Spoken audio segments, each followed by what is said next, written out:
Hello.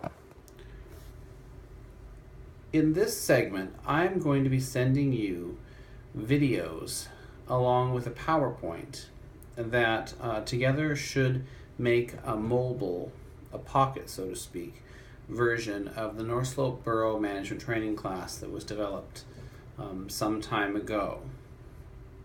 The format of this is going to be, I'm going to do a little bit of lecturing, and then there's going to be some YouTube videos. And so you should be watching this while at the same time looking at the PowerPoint that I'm sending along with it. So as I want you to go from slide to slide, I'm going to say next slide. Okay. So we are on slide 1. Next slide, we are moving to slide 2.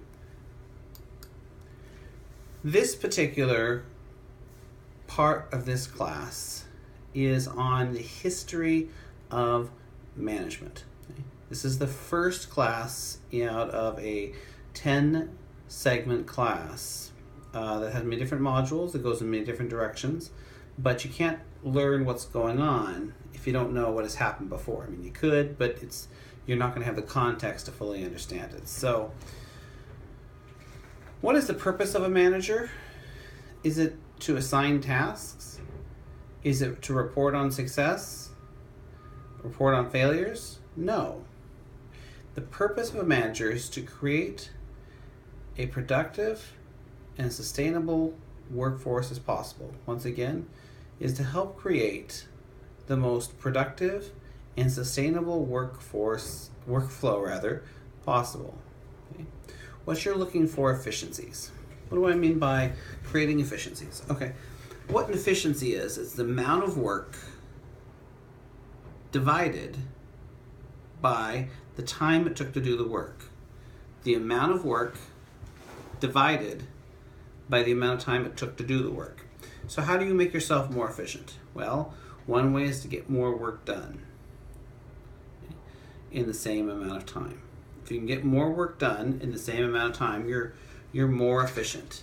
This is what's called numerator management, since we're kind of looking at this as a division problem. A great example of this would be a pizza company could send their deliverers out on foot. Okay? And that would, get pizza delivered hopefully within the hour. Okay? We're not the largest town, and as long as you weren't delivering it all the way out to Gnarl, you probably could get it there within an hour. But giving them cars, having them use cars to deliver the pizza allows them to get there faster. You're still just delivering a pizza. Okay? I'm sorry, you're still just using an hour, but instead of being able to deliver one pizza in the hour, you're now up to maybe 2, maybe 3. As someone who did pizza delivery when I was younger, I would often take pizzas for 3 or 4 different people out with me and could come back within a half an hour, 45 minutes. So you're delivering more pizzas in that same amount of time because now you're driving them in the car instead of walking them on foot. Okay, so that's numerator management. That is increasing the amount of work in the same amount of time. Okay. Second way of thinking about it is what's called denominator management. That's getting the same amount of work done, but doing it much faster. Okay? So this time you're accomplishing the same, but you're doing it much faster. You're shrinking the denominator in this math problem. You're more efficient because you're getting the same amount done, less time. An example of this would be recently, most of my family drove from Fairbanks to Seattle, Washington. However, one of our sons who came with us, our adult son, flew. It took us 4 days to get to Seattle. It took him less than a day. That numerator, that amount of miles went, by Fairbanks to Seattle, we both went the same route. We both started at the same place and finished in the same place. But he was able to do it much faster. He was more efficient. Okay.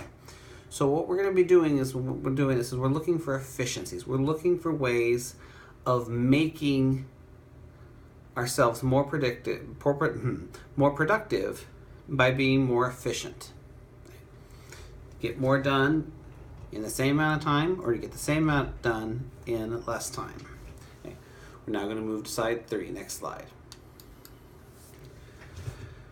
Okay, so how did they do this?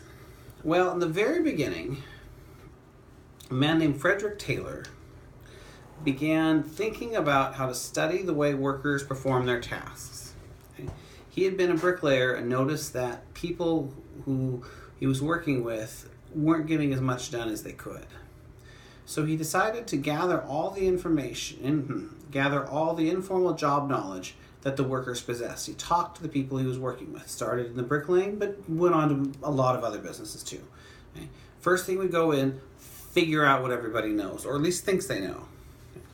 And then he would experiment with ways of improving how tasks are performed. And what I mean by that, experimenting, is he would have somebody change one thing about the way they're doing the task and then measure, use literally a stopwatch. He was famous for always having a stopwatch with him and seeing if they got it done faster.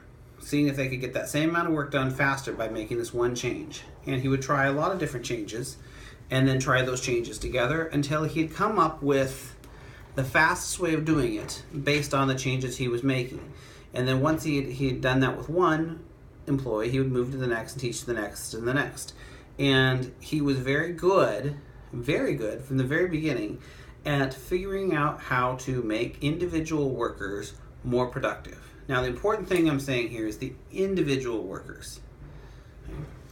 Once that was set, he would then codify the new methods within the written rules and the standard operating procedure of that business. So the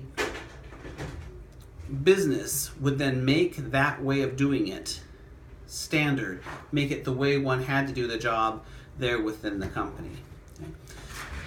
I would like you to stop watching me now, and I've given you kind of a history of management. It's going a little bit beyond what we're studying in this particular module, but it's going to give you a real good basis, a real good background. It's not very long, but it's good in terms of understanding the history of management. It talks a little bit about Frederick Taylor. I hope you enjoy it. When you're done watching this, then we'll move on to video number 2 of me talking.